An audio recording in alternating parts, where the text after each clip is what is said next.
The government has told us the Olympics will regenerate the east of London. Jada, Mega and Tamara went to investigate exactly what this will mean for locals. Last time the Olympics were in Beijing. Now they've come to London, we wanted to find out what that means for our local community. How have you designed the Olympics to be useful afterwards? So you have to say to yourself, what are the requirements of the different sports? What are they looking for in a particular stadium? Or what are they looking for in housing? So we've built 3,000 apartments here for the athletes and officials. So you say, how is it going to work for them? And then you, at the same time, you have to say, well, how is it going to work in Leeds? What effects are the Olympics supposed to have on the local community? To make sure that what we left after the Olympics were places that the local community would find pleasure in and want to live in, want to play in, want to work in. So all the time, every time we did anything here, the question we always asked ourselves was, how is this going to work in the future? Not just how is it going to work for games, but how is it going to work in the future? Because in fact the future is a lot longer than the games. Secondly, we said, how can we ensure that we employ and give job opportunities to the maximum number of local people? So we set ourselves targets as to what percentage of the people working here in the last 5 years would actually be from the local community. After I spoke to John Armitt, Tamara got the opportunity to talk to our local Epping Forest MP, Mrs Eleanor Lang. What effects will the Olympics have on the Epping Forest district?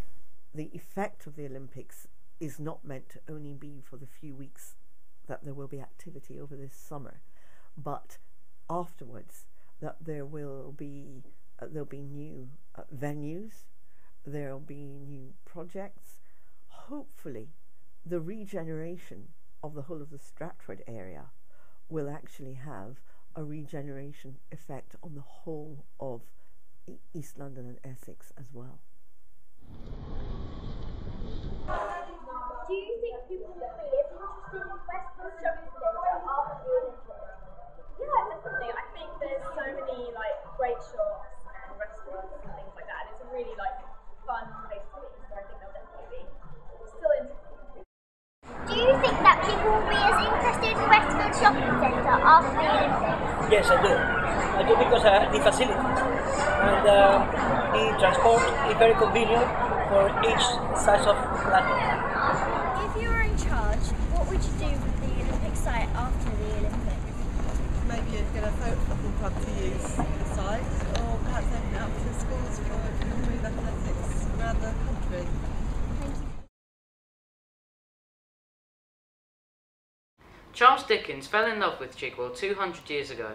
Emma and Tanu questioned whether the father of the modern novel is still relevant today. Once upon a 200 years ago, in a galaxy, well, not very far away at all, Charles Dickens, one of the greatest authors of all time, was born. Hundreds of people walk past this pub every day, oblivious to the fact that less than 200 years ago, the legendary writer could be seen through these windows at work on one of the most infamous novels of all time. While writing Barnaby Rudge, Dickens stayed in this pub while immortalising it in the book. What is going on there today? In what ways do you think that Dickens's work is still relevant today? I think in the humanity and compassion of his works, his characters are so lively. They may be two-dimensional at times, but there's a life about them that very few other authors in the Victorian era or any other era have managed to really create. What do you think provoked Charles Dickens into writing the quote, "Chigwell, my dear friend, is the greatest place in the world"? Well, just look around you. Isn't it a wonderful place? This was a village once. The beer's very good, at least was in the King's Head. It's near London, but it's a haven from London.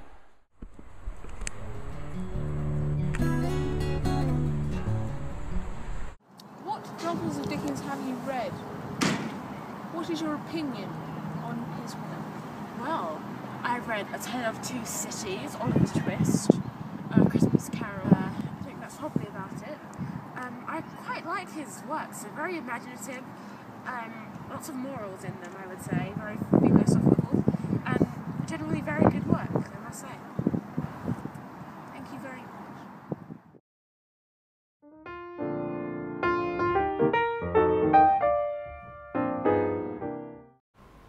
And now Olivia and Rohan tell us about the weather.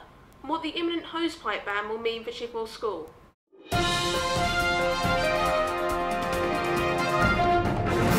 Hi, I'm Rohan, reporting from Chigwell School with our weather. Our weather today is 19 degrees with clear skies, and we hope it will stay like this for a few days, but the Met Office disagrees. They believe that a drought is coming on, and a severe one at that. We interviewed some of our ground staff to see what they think about the drought. Yeah. If there is a drought, how long do you think it would last? How long? I'll probably think about a week or two. This has been Rohan and Olivia reporting for Chigwell School. The Emirates Airline is sponsoring a cable car across the Thames. Ben, Henry, Jack and Matt question whether it's money well spent. From summer 2012, a new direct link will be available from the Greenwich Centre and XL.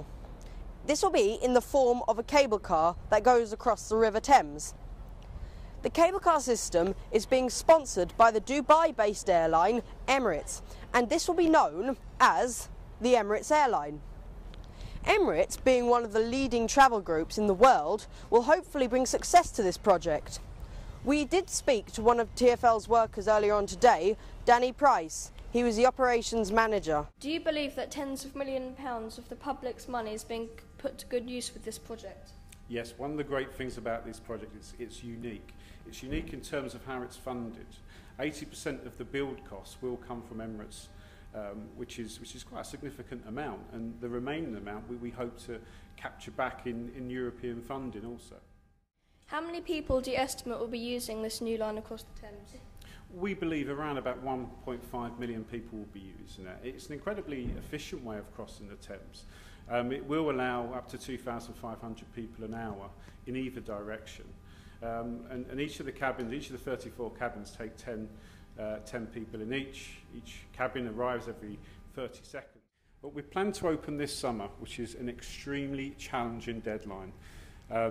I think we're unable to say exactly when we're going to be open, but certainly we're planning to open for this summer. And do you think that this will become an international landmark, such as the London Eye? Yes, I hope in some ways we can rival the London Eye, but certainly for the east side of London, absolutely.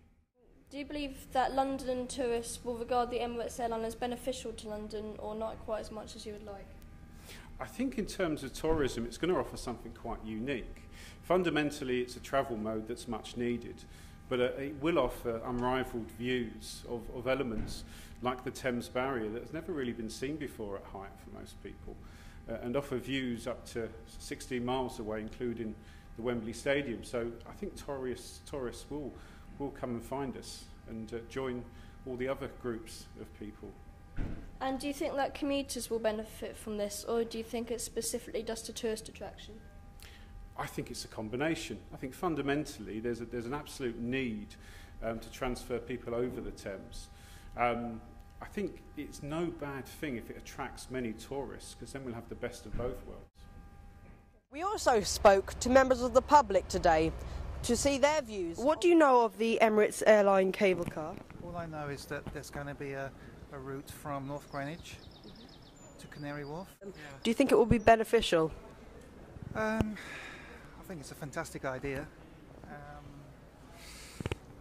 I don't know if it's used only for many business people, or is it tourists included, or it can be anyone. It can be anyone, even better. Do you think you'll be using it? Don't know, but I'll certainly make inquiries. I'll have a look. Okay. Yeah. Do you think that the cable car will be useful to London? Yes, I think so, yeah. Do you think you'll go on the cable car? Yeah, because I can see the view, so that's quite nice. With just 4 months left until the estimated deadline for the project completion date in the summer, the workers of Emirates Airline cable car are rushing to get this done. The system will be an exciting and innovative mode of transport, and they hope that they will boost the economy and efficiency to the public, tourists and to London. Reporting for Chigwell School, Henry and Thomas, BBC School Report.